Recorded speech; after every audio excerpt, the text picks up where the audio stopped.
လေ့လာကြမယ်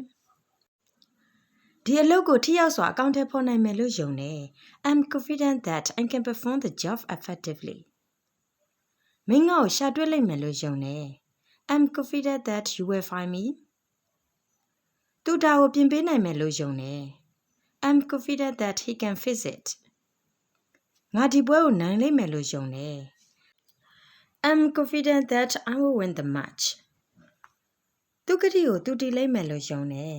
I'm confident that he will keep his promise ဒီတစ်ချိန်မှာတော့အင်္ဂလိပ်လိုစာတမ်းထုတ်ပေးထားတာကိုလိုက်ဖတ်ပြီးတော့အပြောလေ့ကျင့်ပေးပါဒီအလုပ်ကိုထိရောက်စွာအကောင့်ထဲပေါ်နိုင်မယ်လို့ယုံတယ်